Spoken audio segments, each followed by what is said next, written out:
let others read. How what ah? If possible, let others read also because my eyesight and the reception not good.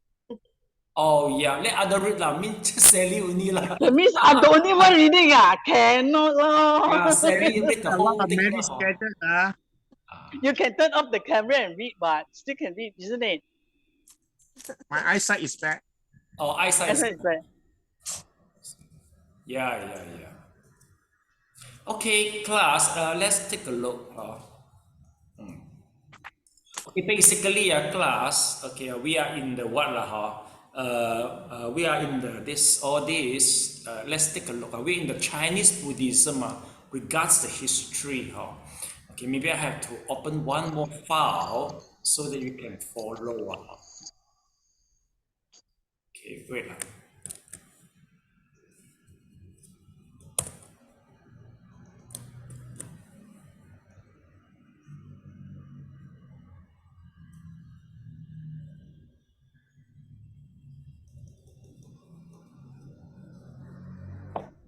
Okay, in class, let's take a look. This, she gone already. Ambika. Let's see. So this is the. Let me show you a little bit.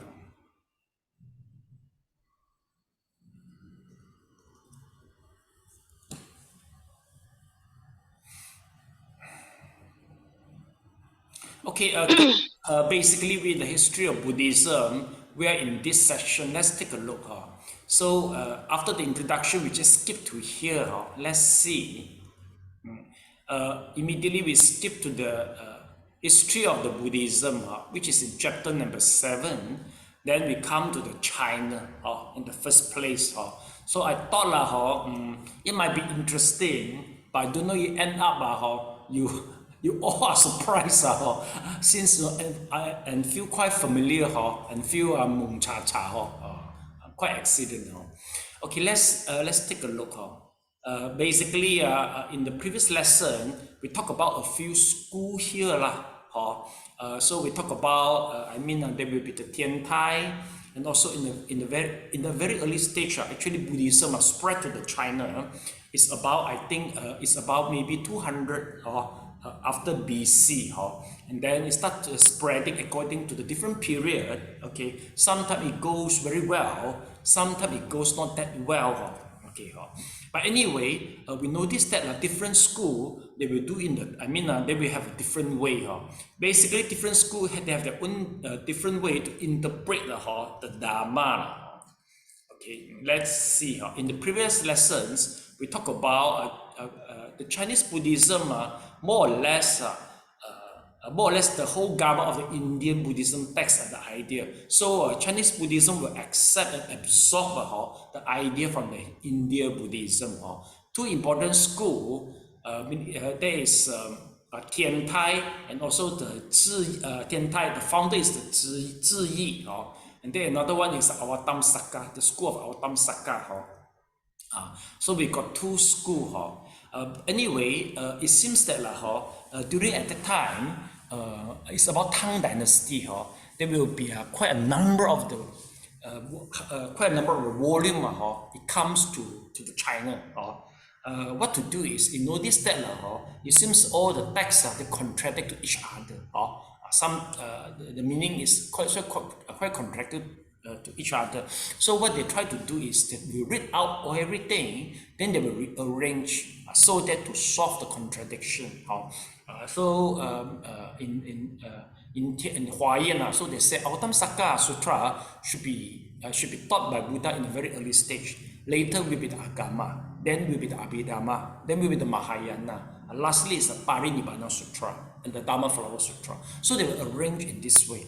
It seems at that time they don't have the background of the history of Buddhism, but it seems that not much mistake, They do it quite well, Except the Avatam Saka Sutra, the rest they arrange accordingly, quite accurate. You're quite surprised. Okay, so let's continue.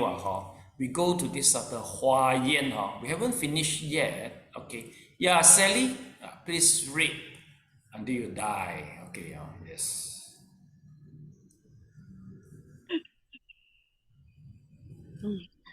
The Huayan school, however, put the Avatamsaka Sutra in the place of pride, founded by meditation master Du Shun. It was philosophically systemized by its third patriarch, Fa Xiang,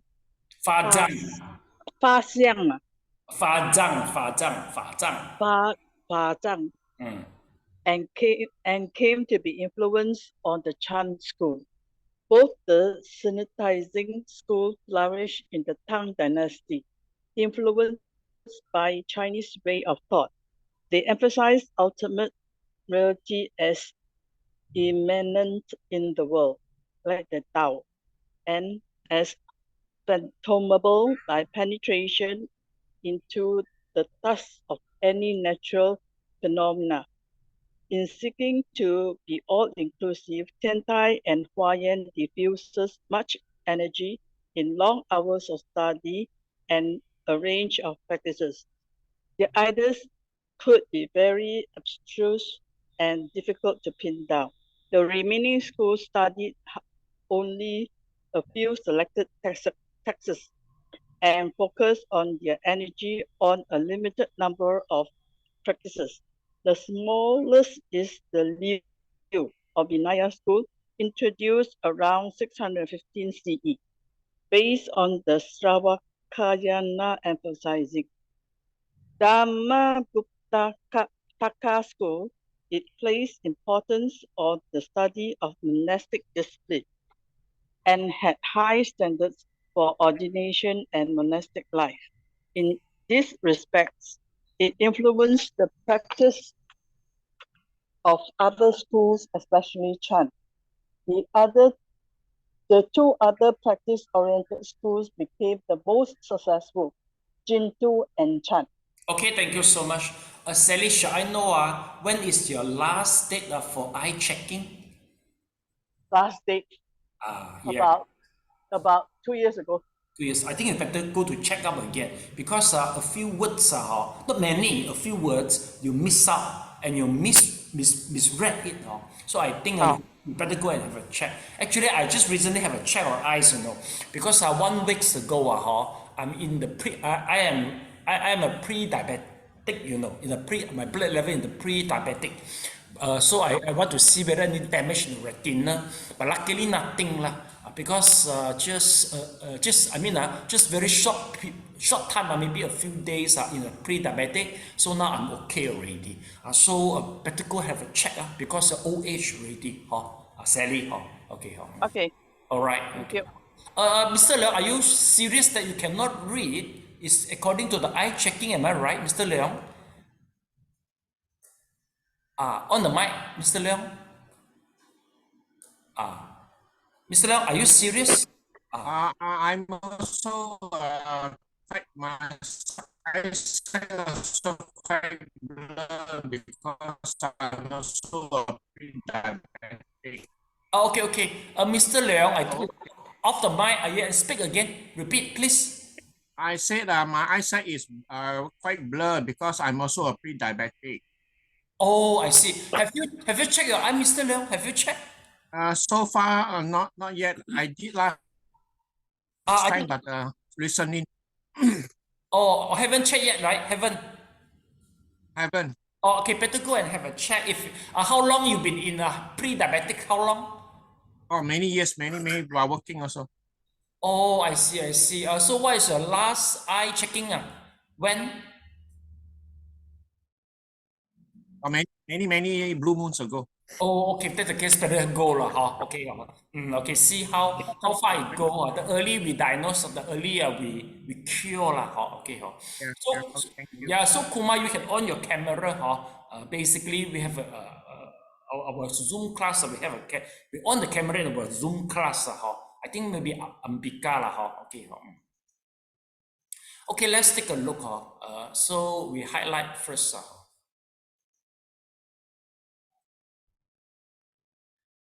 Yes, Ambika, yes. Yeah. On your on your camera, Ambika, yes.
Sally, this word we pronounce lü, lü mean the Vinaya.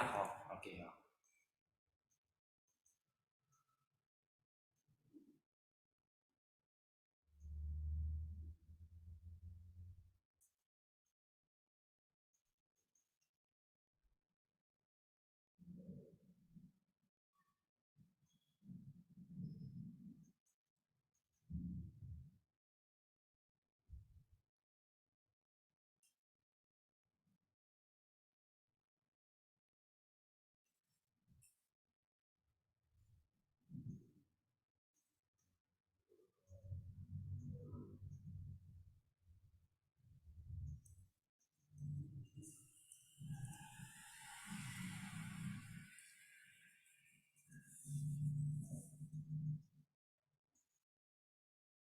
Okay, class, let's take a look. As we mentioned just now, this one, the Hua Yin, they put the Avatamsaka Sutra in the right place, okay, and founded by the meditation master. Let's take a look. You see, meditation master. In Chinese Buddhism, basically, most of them are actually, some of the founder, they are the meditation master. So that's why, their school, meaning to say not academic, not solely academic study, but they integrate the meditation with the academic study. So for this Tian Tai and the Hua Yan, both are quite strong. In academic and the meditation, both are. So you see, anyway, for this school, they have an influence on the Zen. This we call Chana. Chana means the Zen school. Their flourish is in the Tang Dynasty. You see, the Tang Dynasty is about 618 to the 907. It's about 300 years. They are quite strong. Tang Dynasty, I think, is the strongest dynasty ever in history of the China. Basically, the Tang Dynasty, the government and the king, emperor, very supportive to the Buddhism. They got one king, one queen. I think the first queen ever in the history of the emperor of the China, that is Mu Zetian. You heard about that? Mu Zetian. Sally, 聽過冇？武則天武則天 the only queen who really have the total ruling to the whole government is the only woman. We can hardly imagine at that time how come a woman become a queen and have a total authority to the government. It's very rare, but she is very supportive to the Chinese Buddhism. Basically, she is quite famous. If you put the words, because this is very spatial topics, if you put the words to search, notice that a lot of the drama series or the movie use her as a main character. You see, her name is Wu Zetian. So we call it as Wu Zetian.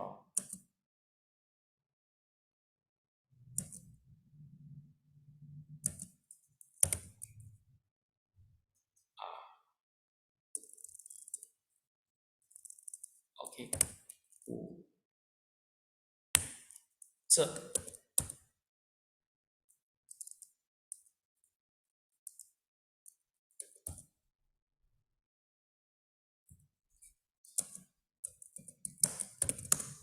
see, once we put the words Wu Zetian, then you will see a lot of pictures come out. Because it's about 1,000 years ago, people, of course, we don't know how she exactly looked like.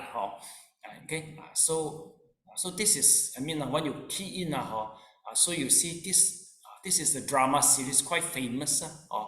And according to the story, actually, she is an ordinary woman, and step by step become the king, you see. All right. Why it's so interesting? The reason is because according to some we call it as a palm reader, they've predicted that she will become a queen, even though she is very young.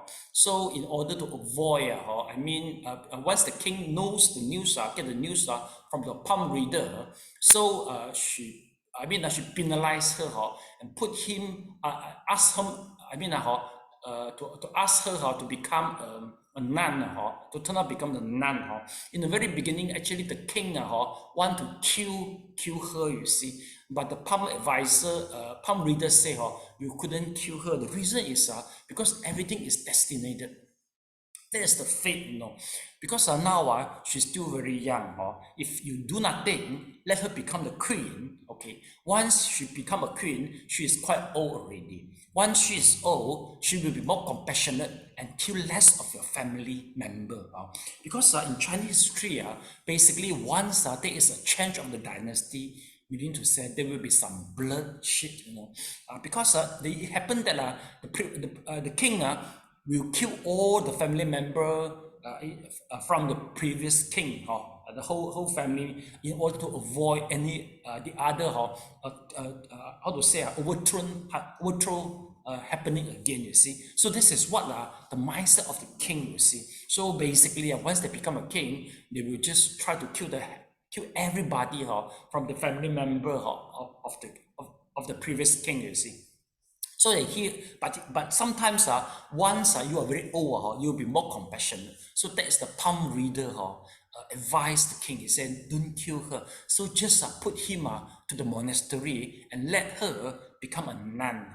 So maybe if let's say you forceful, if you purposely have to kill her, you already betray her. She will die and she will reincarnate again. Once she reincarnate again, she will getting younger, you see. Once she is younger to become a queen, more people she's going to kill.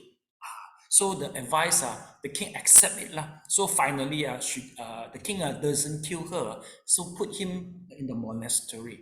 No matter how, finally, she still become the queen, you see, finally, you see. So that's why this is, the drama series like this type of story very much. I don't know how true is it. Because sometimes the history just a little bit only. Well, the screen player with just a lot of imagination to make it more interesting. Okay, but anyway, this is what we know. But the true one is quite sure is she is very supportive to the to the Chinese Buddhism. So that's why if you put the words of Chinese Buddhism, you notice that in China, you see so many temples because the king is supportive to the temple, Chinese Buddhism. Once they are very supportive, they will try to build a lot of, the building. You can see a lot of building and also so many monks, you see. You're able to see that. During Tang Dynasty, you can imagine the member of the Sangha, I think as many as what in Thailand or maybe Myanmar nowadays. It's about 400,000. number can even bigger than that. So many people become a monk and a nun, you see. So that is what happening. If next time you go to travel to China, it's very easy for you to discover the temple which is dated back to 1,000 years ago. The reason is because a lot of emperor, they're very supportive to them, and most of the school they built up in the capital. They're very smart. They build in the capital because once you build a school in the capital, so you are more close to the government. You can use the power from the government to expand your franchise, and you can have once the king support you, you can build a very big temple. You see, big Chinese temple. Let's see,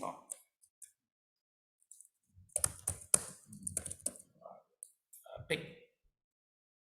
You see the big Chinese temple.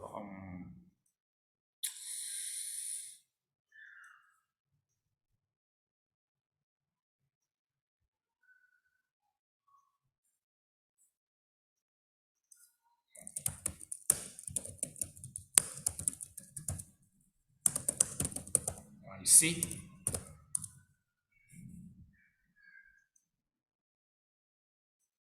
So this is the Chinese temple.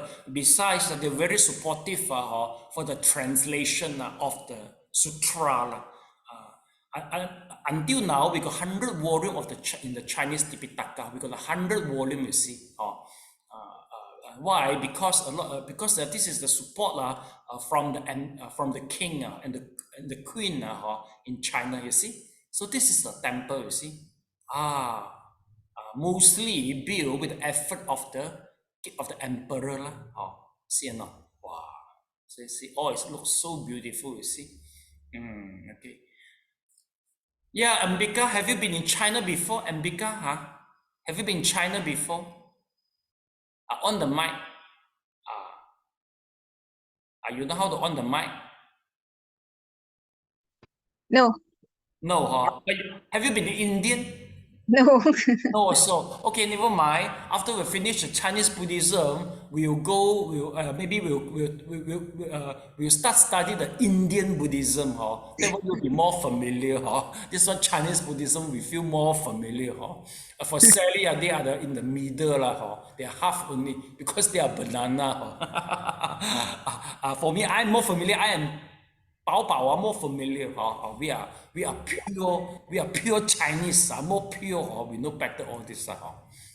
Okay, so this is accordingly what we see here. Okay, next let's take a look. So it's about the Tang Dynasty.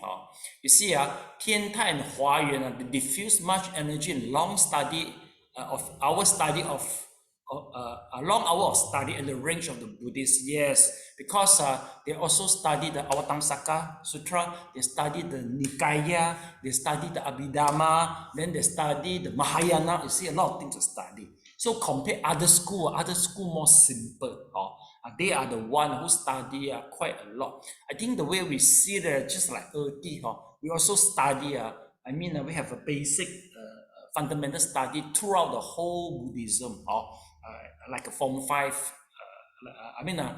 like a Form 5 standard. Form 5 standard is a general study to expose you to many subjects. Then you have to major later on. So this is what we do. So Hua Yi and Tian Tai, they do the same thing. You have to read a lot and then you major. But of course, I think if for the monk, it's supposed to be for the monk, but for the layman, not that easy. Okay, but for the retiring people like Sally, Mr. Leong, I think it's good to study more. You see, both of you, Sally and Mr. Leong, you don't think we are very old already, no need to study so many. Just nian for. You don't think in this way. You see, why? Because your mindset is quite different. Basically, if uneducated old folk, they don't prefer study a lot, because even they study, they don't understand. See. Okay, let's take a look here. He say, the remaining school only study a few selected texts only. So meaning to say, if let's say you are the Pure Land, you just study the text related to the Pure Land. If you are a school related to the Vinaya, you just study the sutra related to the Vinaya. just study the the sutra which is relate only. Don't study other school one. Okay, then for this Vinaya, they will emphasize on the Dharmakupta school. Where is the Dharmakupta? What's the relationship between the Dharmakupta and also the present Theravada? So this is the relationship. Let's take a look.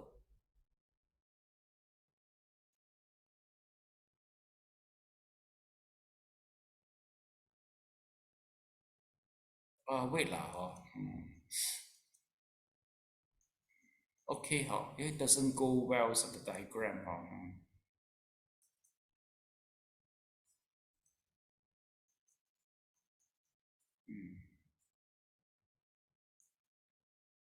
Okay, let me close it and redo it again.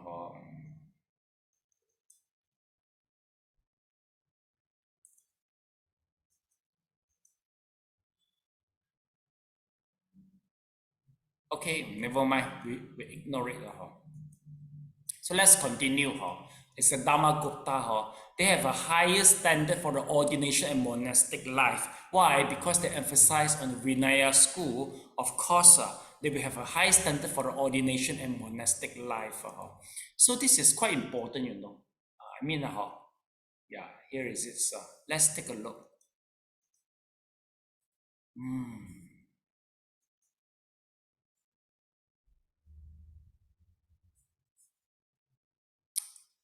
My computer also doesn't respond well. Maybe a lot of cookies. Let's see. Okay, here is the Sawa. Okay, we call it as the Dharmakupta school. It's not from this diagram. It's from the other one. Let's see.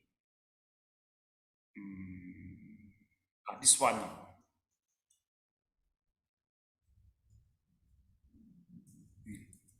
Yeah, let's take a look.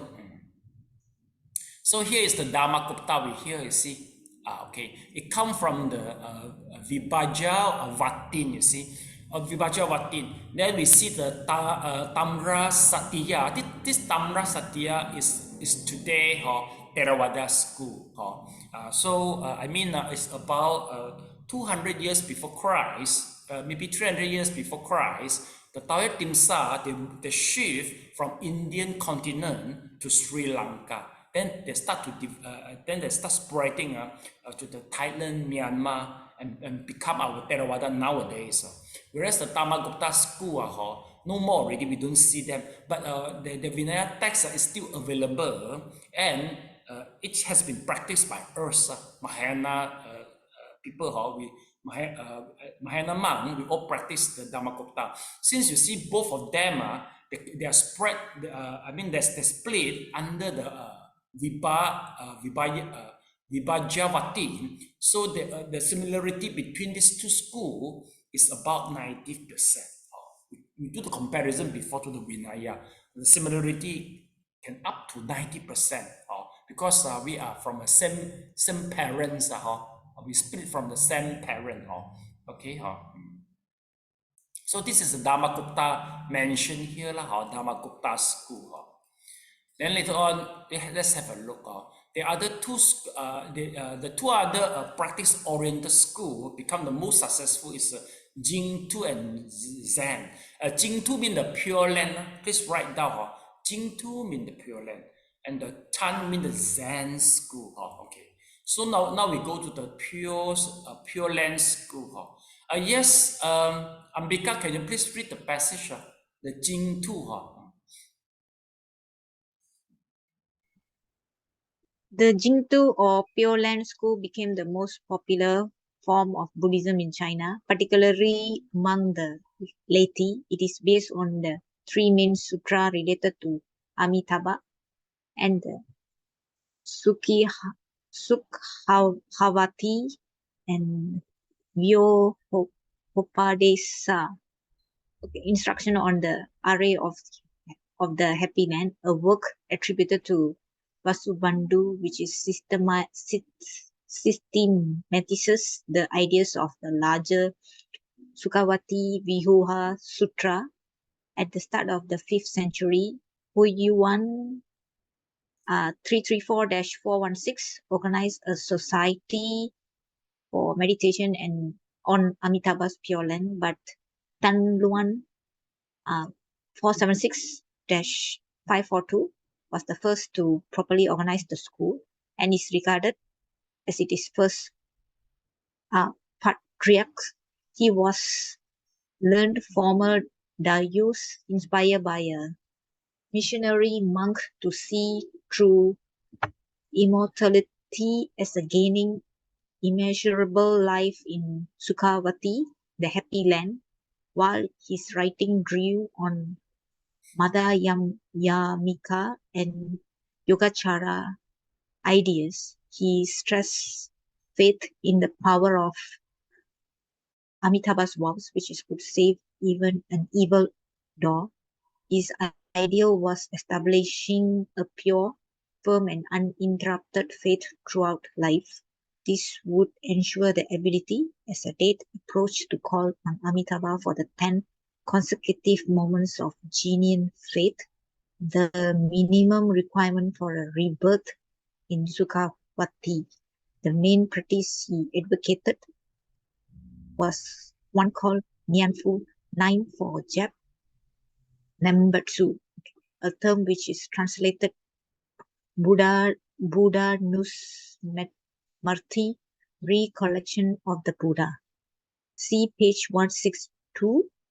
He explained it to mean both recollection and calling on Amitabha. This is being done by repeatedly reciting the Chinese translation of the short formula of praise to Amitabha.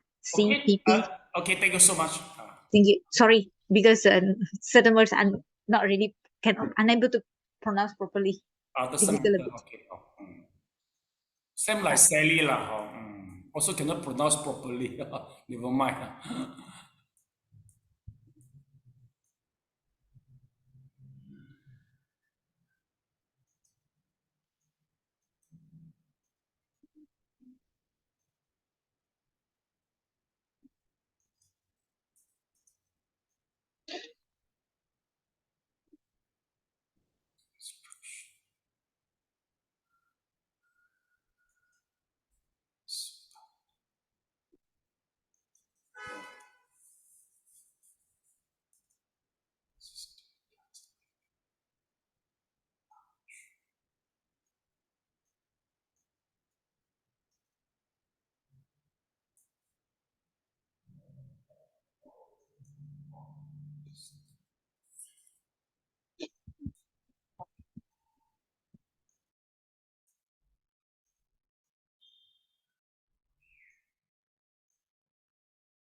Sally, finish highlighting? Finish. Okay, class, let's take a look. Now we go to a very famous school. Okay, even though now, maybe I think Sally, also Mr. Leong, and Mrs. Leong, they still do.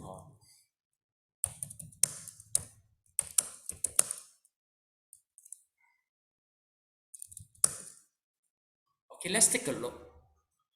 This we call it as the Western Pure Land, but in Sanskrit we call it as the Sukhavati land. Sukhavati means eternal bliss. Okay, eternal bliss. They call it have a happy land. Okay, you see or not? In the land, this is the Amitabha, this is the Guan Yin, and there's one more is Bodhisattva. I don't know the name. So once you see in this Amitabha Pure Land, you will see the palace, you will see there will be some pond, then you're able to see some lotus. If you're reborn there, you can have an eternal bliss and cultivation.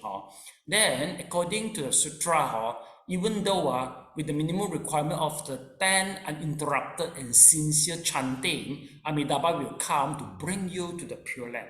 Okay, then besides, even the evildoer, with the powerful from the Amitabha, you also can reborn to the Pure Land. Well, basically, this Pure Land, the way the chanting is Namo Amitofo, Namo Amitofo. Okay, I think this is more. This type of chanting is more popular once people pass away in the funeral ceremony. Okay, Ambika, heard about that? All right, it is quite famous. If you ask what's the history regards this, actually it can date back 1,400 years ago. Let's take a look. This is very, very early beginning. They are from the Huiyuan, you see, 334 to 416, 1,600 years ago. They already started the idea that they should meditate on the Amitabha, but keep on chanting. So we call Namo Amitofo. The Namo in Chinese means take refuge. Amitofo means the Amitabha. Amitabha actually, Amitaya actually meaning to say limitless, illimited light and illimited light, and also the life for both, you see. So meaning to say that people why they prefer this Dhammador, because due to the simplicity. Okay, simplicity. Actually, according to the founder, he said once you chant the Amitabha, you should recollect it and calling him at the same time. Okay, even though the method is so simple, but actually they got three major sutra. As a believer, you have to chant and understand and study this. So the number one is this one, Sukha Hati, three main sutra related to the Abhidhamma. They got totally three. But this one is not the three one. If let's say you chant Fo So Ami Tojing, the chanting one is one of them. We call three major. One of them is a Fo So Ami Tojing. This is the very little. This is a small version. And maybe you just spend 50 minutes, you're able to finish chanting it. This is more common. The rest of the two, one involved is the visualization of the Pure Land. You have to visualize. According to the sutra, you have to visualize. Everything here. In the very beginning, you visualize the sun first, and the moon, and the water. Finally, you have to visualize the Amitabha. So according to the history of Buddhism, they discovered this type of the sutra not in India, but maybe in the Pakistan, Afghanistan, because this is the area where the Mahayana is more popular at that time, you see. Then let's take a look. So this is what we said. Then next, this sutra is from the Vasubandhu. So Vasubandhu is the commentator in India. He's the one also do the commentary for the larger Sukhavati Yuha Sutra. They systematize the idea. Then later on, but the first battery will be the Tanluan. Tanlun. This is the first first patriarch. Why? Because he is the one who properly organized it. Okay, and then he said, even though he's writing on the Madhyamika and the Yogacara, so both are Mahayana idea. Regards the Madhyamika means the emptiness. Okay, meaning to say everything is subject to the emptiness. For Yogacara, everything is created by our mind. So this is, the main theme, a major idea behind these two schools. Even though he is the writer for this both of the school, but he also emphasized the power for the Amitabha. Okay, so you see, one we call it as the Nian Fo. Nian Fo meaning to say just chanting the Buddha name. Yes, we call it as the Nian Fo. Okay, recollection of the Buddha. But anyway, you see in Malaysia, Malaysia is the place where you see the Mahayana, Theravada, and the Tibetan school, they all met each other here. For Theravada, they are more emphasized, they market themselves and emphasize themselves as a more genial and a more early, as an early Buddhism school. So from Mahayana, begin from Mahayana onwards, they deny. They don't recognize them as a Buddha saying. But for us, this type of the sutra, actually they are discovered after 1st century. But we still believe it.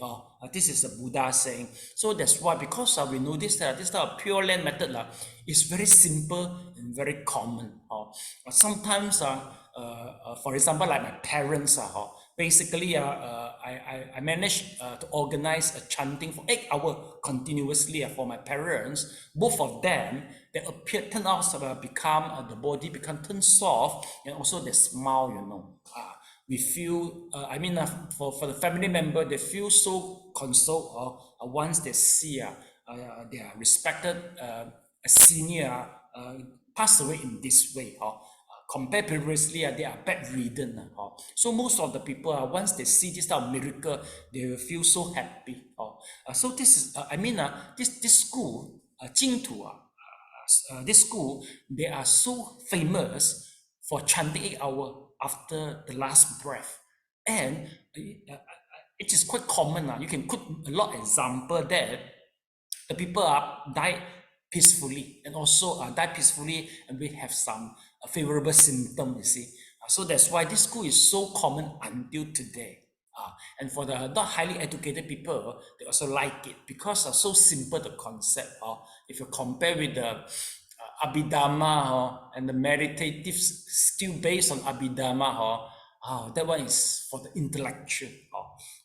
So nowadays, even though in KL, I think there is still the kingdom of the Nianfo Amitabha school. Mr. Leong, how do you see in Shah Alam? Most of the Buddhists are they Nianfo Famen in Shah Alam? The way you see, Mr. Leong? Mr. Leong, maybe you answer me by off your camera.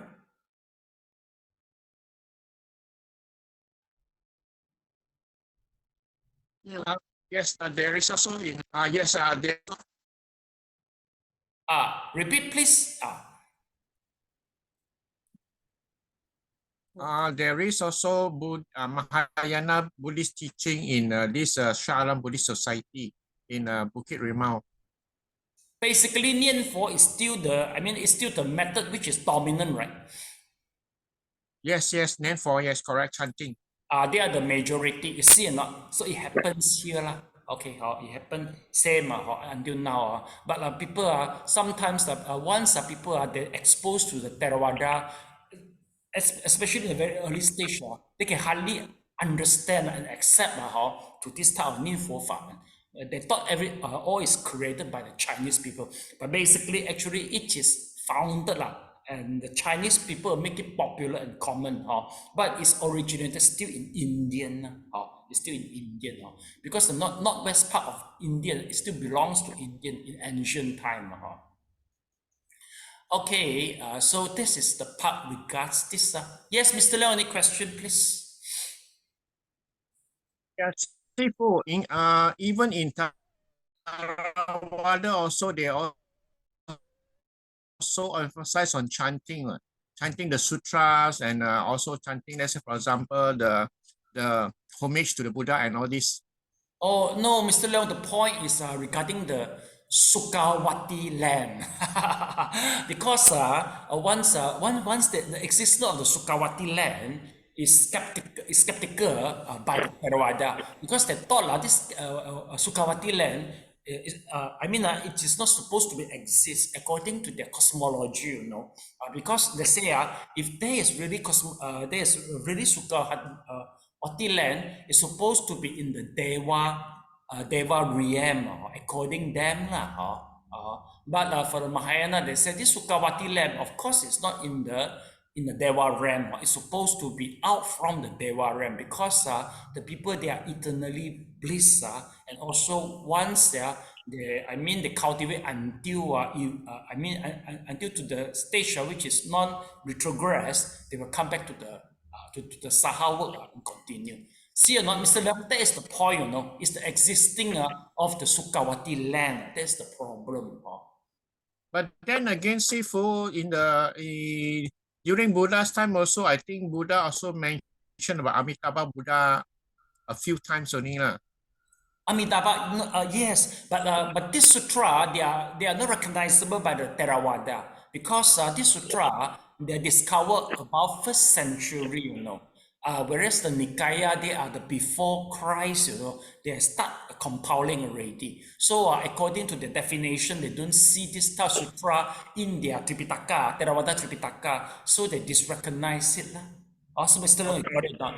Nowadays, if let's say the Theravada, if you see the Guan Yin or Amitabha statue in their place, sometimes it's due to the influence, the mutual influence between each other. Because now we start to deal with each other, then we will mutually influence. Sometimes for some Theravada temple, they need the finance, they need the financial support from the Mahayana devotee. So once they have this type of the ashes, the place to put the ashes, and they collect the money from the believer or from the devotee from the Mahayana. So they have to please them by installing the statue of Amitabha or Guan Yin. Sometimes just to please them and as a source of the finance only. But sometimes they really accept also because the mutual exchange of view. Okay, so Mr. Leong, this is regards the Pure Land. Okay, thank you, Sifu. Okay, welcome. So now we go to the second patriarch. Okay, yes, Sally, your turn again. The second patriarch, Tao Zhu, emphasized the idea that from 549 CE, the world was in the degenerated age of the latter-day Dharma.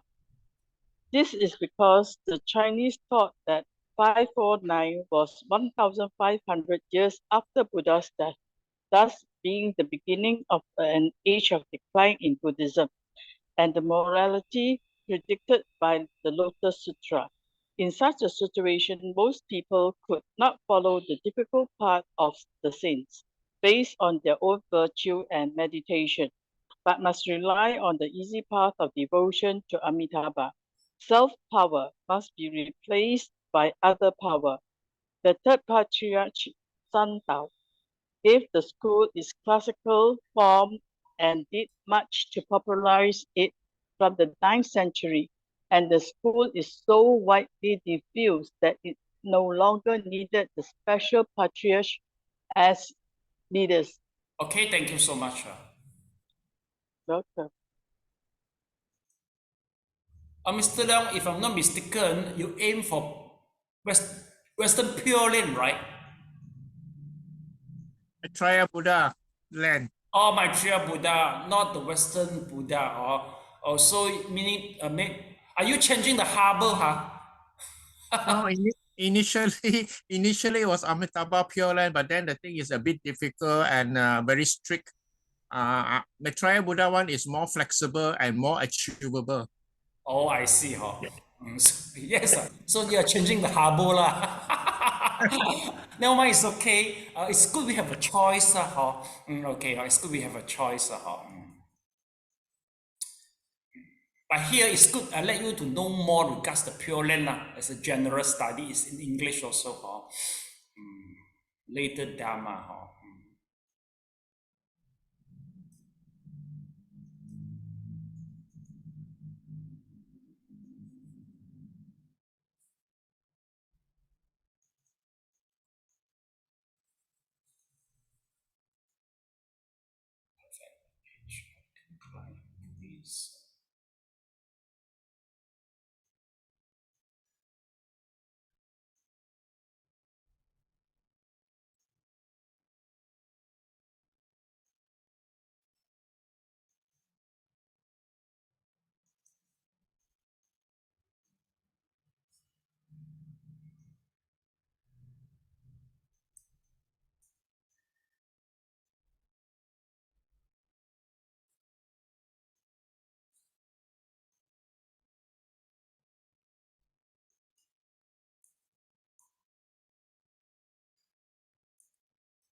Okay, let's see. This is the second patria.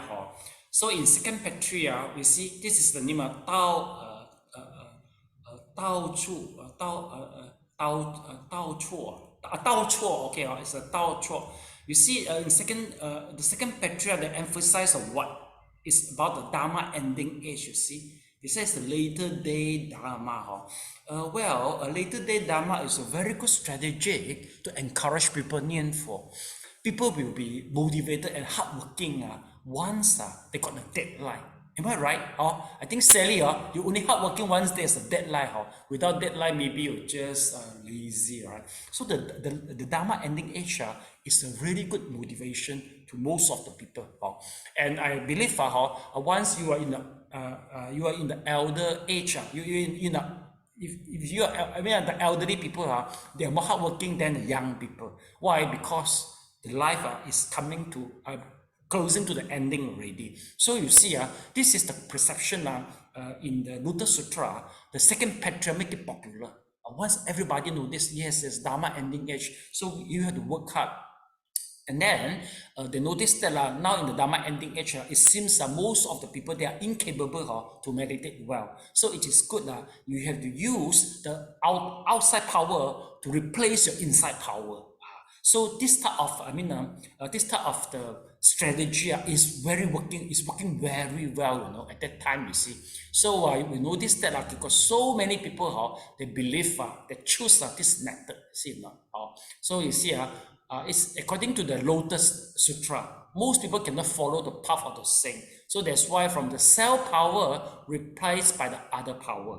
That is the concept. And the third patria, you see, he did much to popularize it. So you see, not meaning to say that nowadays, even nowadays, 1,200, it's about more than 1,000 years already. And the Buddhism from Chinese spread to Malaysia, I think it's about the time, it's about the 20th century, It's about 20th century. Why? The reason is, my diagram is disappeared. Why? Because it's about, I think, 19th century. People come,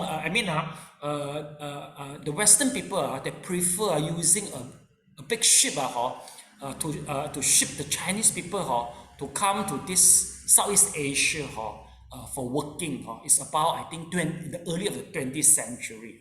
So we are considered the last, the third or fourth generation. Then our elder, they consider the first generation. So they got some monk also travel along, at the coast coastal area and traveled to Southeast Asia. And Buddhism also brought to Southeast Asia. And then they brought the Buddhism, the feature of the Buddhism, also you can see Nian for Western Pure Land is the major element there. And then if you take it back, it's about 1,400, 600 years ago, it's already common and popular until nowadays. So one thing that can be so common and popular, there must be some reason behind. I think this product is even better than Maggi mee. Am I right? Maggi mee is delicious one. Everybody can eat. Everybody's affordable one. But our Nian For Farman can popular for 1,600 years until now. You know, even Mr. Leong also choose a Western Pure Land, but just recently changed the harbor only. You see.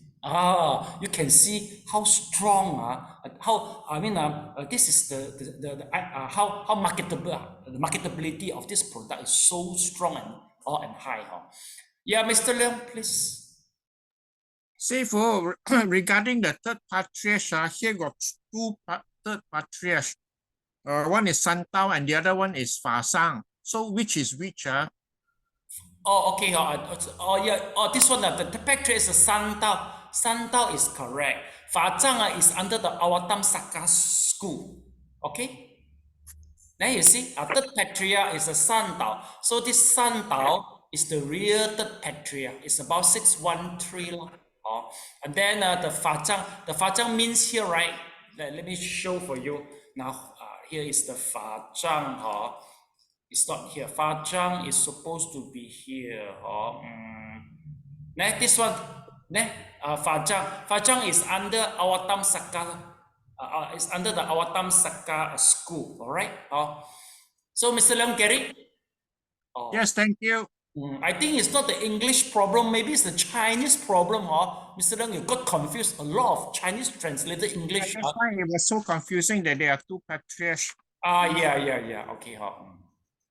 Okay. Anyway, just clarify Then next, this is the Pure Land. Then they continue with the Zen school. The Zen school. Okay. Yes. Okay. So maybe Sally again. Can you please read the passage again, Sally? Okay. Today's my reading day, as usual. The name of Chan or meditation school is an abbreviated transliteration of the Sanskrit dhyana, referring to the state of deep meditation, jhana. In time, Chan became the most popular school among the monks, artists, and intellectuals. Like the Tantric Buddhism in India, it developed powerful new methods of practice. In its terminology and spontaneous style, it is influenced by Taoism and its expression of Buddhist ideas in direct, down-to-earth form, and also keeping with the Chinese temple. Meditation has existed in Chinese Buddhism from its earliest days, but Chan specialized in it. Its founding genius is seen as a semi-legendary Indian monk, Bodhidharma, who may have been active in China in the period of 470 to 520 CE, and appears to have a great meditation master and champion of the Lankavatara Sutra.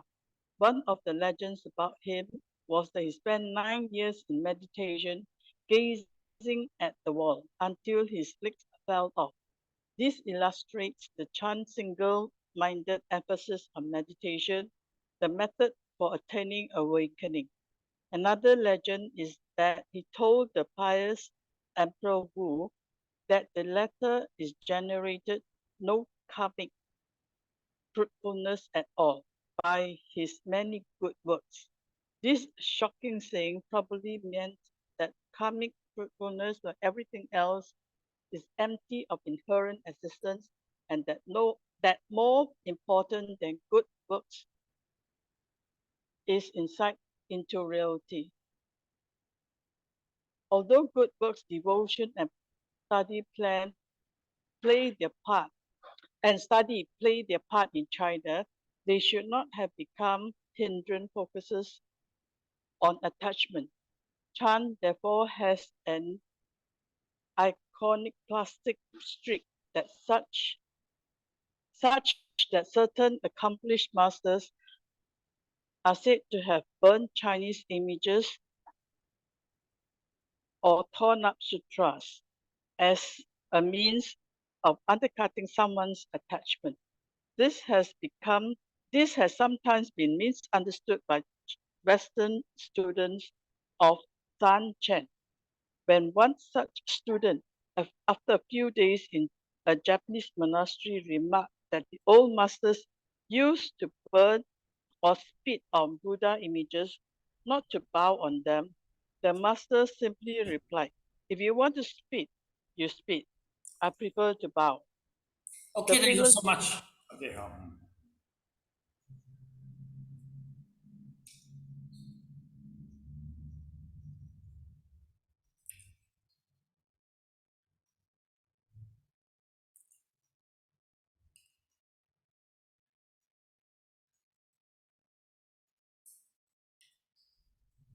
Mr. Leong, remember lower your hand, then next time you want to raise your hand again, then we Yes, know.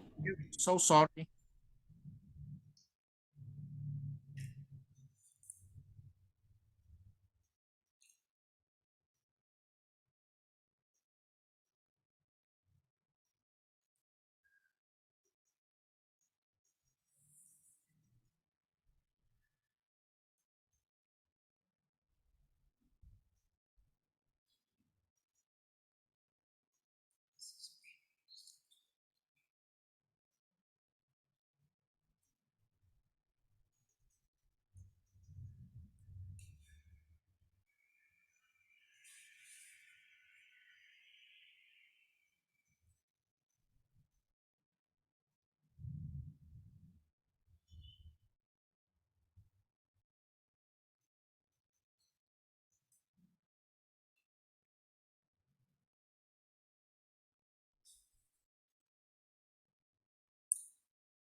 Okay, once we start to talk about the Zen school, there will be one people, you cannot ignore him. The name is the Bodhidharma. Well, Bodhidharma, the conversation between the Bodhidharma and also the Emperor of Wu is very famous. Let's take a look. The diagram. This is the one.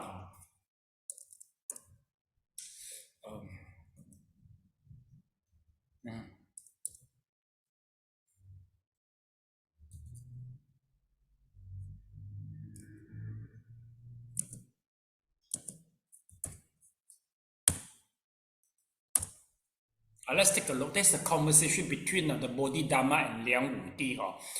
Bodhidharma is the Indian. You see? Mr. Leong, have you met him before? Do you see him before, Bodhidharma? Yes, I've seen him before, yes. Yes, okay. So this Bodhidharma, he is an Indian, like Ambika, but I don't know which place from Indian. He is a Zen master. Once he first arrived in China, see, he have a conversation with the king, this is about 4th century. So the king, actually, he was a Buddhist. He is a Buddhist, and he do a lot of merits by building a lot of temple, and also offer a lot of monk, and also have a lot of sutra, helping him translate a lot of sutra. So he asked the Bodhidharma, do I accrue a lot of merit by doing all this or not? So the Bodhidharma answers, no merit. So the king noticed that, it seems that it's not a good way to talk. There's no good talking atmosphere. So they end the conversation, and the Bodhidharma himself go to the Shaolin. There will be a cave in the Shaolin. The cave in the Shaolin, and in the cave in the Shaolin, according to the legend, he meditated about 9 years in the cave. He meditated 9 years in the cave, Shaolin.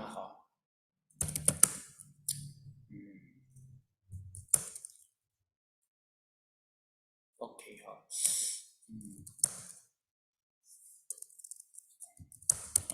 He meditated in Shaolin, and also and spent 9 years at the cave.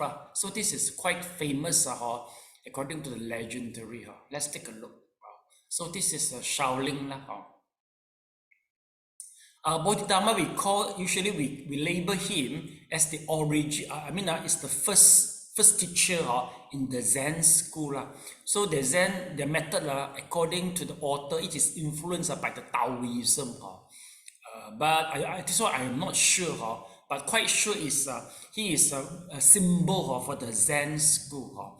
In Zen school, you see, sometimes I think maybe the way they talk is too direct, so they don't have a good communication with the king, you see. Sometimes the communication skill is very too direct. But anyway, sometimes Zen school is very direct way to convey the message of the Buddha. But sometimes there is a case that once they try to give the message, like the Tan Xia, he tried to do one thing, you'll be very surprised. So this is the Tan Xia. Tan Xia is very famous in what is regarding he's going to burn all the sutra. Tan Xia.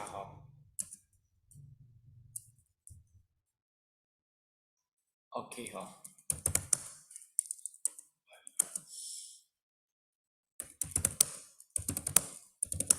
You see, so this is the Tan Xia Chan Shi. Why they purposely go to burn the sutra and also chop the Buddha statue? Because they just want to let the people avoid for being attached to the Dharma. You see, this is the diagram. You see, we try to burn the sutra. You see, okay. So this is very, very famous case. But we don't. How to say? We don't follow them. You see, I try to burn the Buddha statue. but we shouldn't follow them because if you don't have the standard you go to burn the Buddha statue, there will be end up some create a heavy karma. So this is the Tanxia, the case have been highlighted here to let us know there shouldn't be attachment. Yes, Mr. Leong, please. Sifu, is it true that when Bodhidharma meditated for 9 years in the cave, his leg really come off or fell off? I don't know because according as I know, actually he meditated at the cave. I think it's true. I got the same news, but regarding the leg, maybe different. It depends on what scripture they read lah. They might be different. But after 9 years, he's still okay. Fell mean handicap, right, Mr. Liang? Yeah. No. According that means the leg just fall out of his body like that, no? Oh yes, oh okay, never mind. I can check for you, Okay, let me check for you in Chinese. Chinese more authentic, for this type of case, because the author is the Westerner, so it's the 菩提达摩, okay, 菩提达摩, okay, then 9年9年, okay. See how is the leg See how is the leg. Okay. Okay, according here, no what the leg, no what, just double lotus the leg. No what, yeah, no fall out. No fall out. So meaning to say that the author used a different version. Wait. They got one version. It mentioned that after the 9-year meditation, including both hand and the leg, it start how to say it start to retrogress. It's getting worse. But not handicap. According here, it's not handicap. Okay, never mind. So we go to next paragraph. Yeah, Ambika, can you please continue read the passage, the philosophical background? On the mic, please.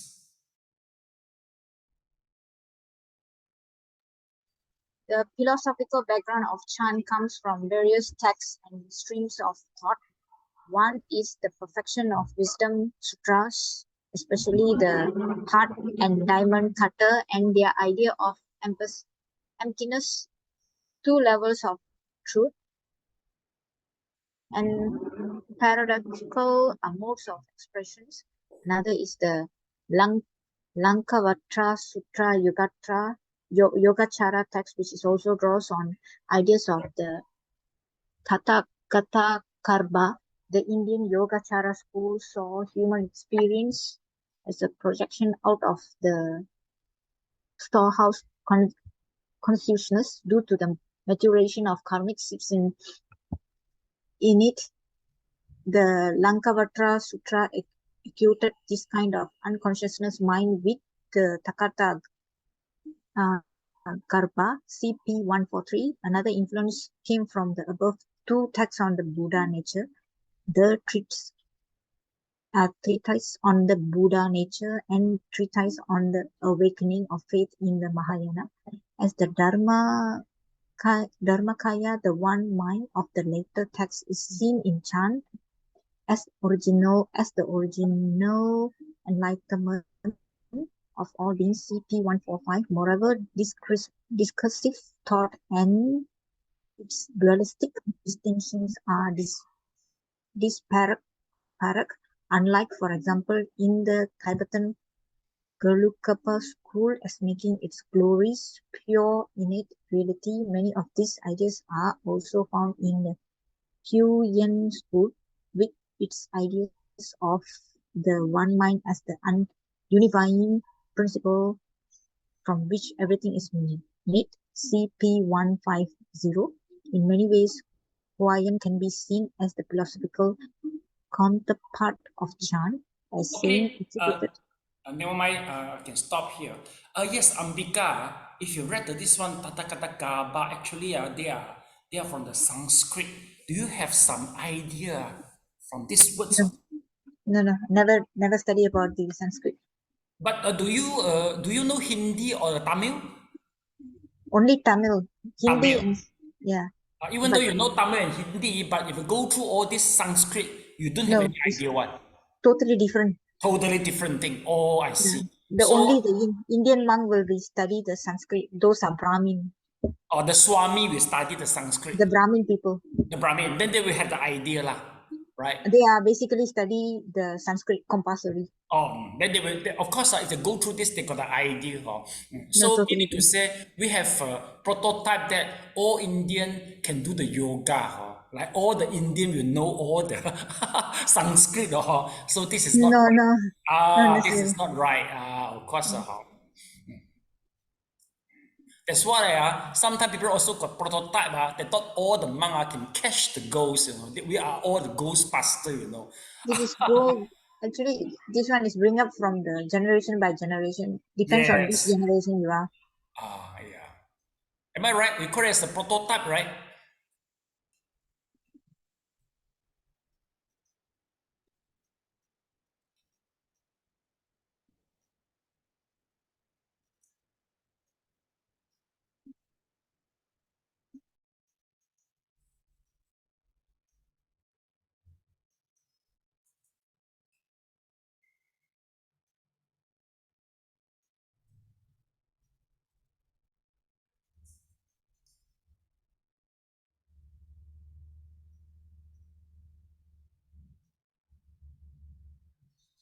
Class,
okay, class. Now we talk about what is the origin of the Zen school teaching. Let's take a look. Number one is the heart and the diamond cutter. So we are quite familiar. Heart Sutra and the Diamond Sutra about the emptiness. The two levels of true meaning to say the ultimate truth and the conventional truth. All right. Then there is one more is the Lankavatara Sutra. Mr. Leong have a guess. What is the origin from the Lankavatara Sutra, Mr. Leong? Sri Lanka. Sri Lanka. Why do you guess so? Lanka is Sri Lanka. Yes, correct. Lanka is Sri Lanka. Okay. Then, in Sri Lanka, there's one thing is very famous is regarding the Yogacara. In Yogacara, they got a concept of the Tathagata Gaba. Tathagata Gaba, Tathagata mean is the Buddha nature. Gaba means the treasure. Well, according to this school, meaning to say that they have a concept of the storehouse consciousness, egg consciousness, which is a storehouse consciousness. In this consciousness, where's the location? In nowadays, it's supposed to be in our brain. Actually, especially the inner part of the brain, in the horse part, how do we call it? This is the part. I think maybe is in this part.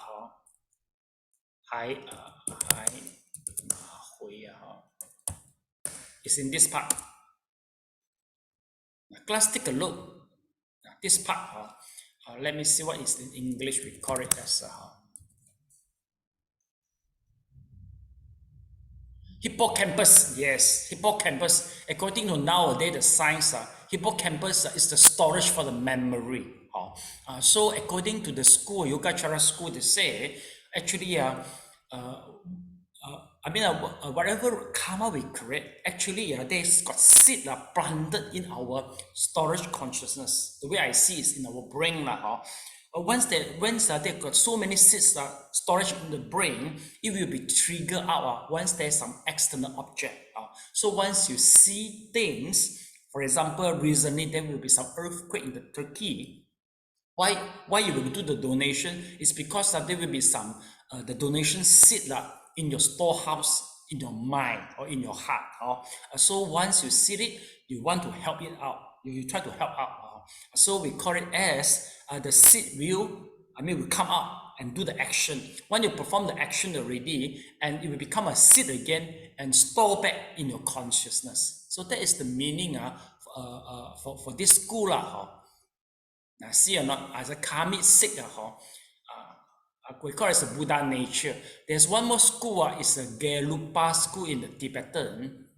I also quite surprised that the author mentions, let's see, Gelugpa, Tibetan, Gelugpa Buddhism, Gelugpa Buddhism. Gelugpa Buddhism, basically, this is, Gelugpa, basically, they are wearing the cloth with a yellow color. Dalai Lama is under the Gelugpa, and they are very famous. You have to take 12 years to finish their master level of study as a monk. So this is the founder of the Gelugpa. So in Gelugpa, they also mentioned that there we have a Buddha nature. It's like a jade, like a treasure, but have been masking, have been covered by something, some impurity. When you clear it out, you become pure again, you see. So they say one Maya is the unifying principle from which everything is made. Why do we say so, class? Because once at the moment you pass away, you see, okay, wherever we got the 6 realm, which one you reborn, it depends on what kind of the consciousness you create before. You will create a favorable consciousness, okay? So the moment you pass away, then you reborn as a human and the Deva. And then if let's say what you do mostly is a greedy, anger, and stupidity, at the moment you pass away, you will reborn to the 3 woeful state. So meaning to say everything is created by our mind. Our mind itself is the major factor to create the whole cosmology. Okay, so that's the class for today.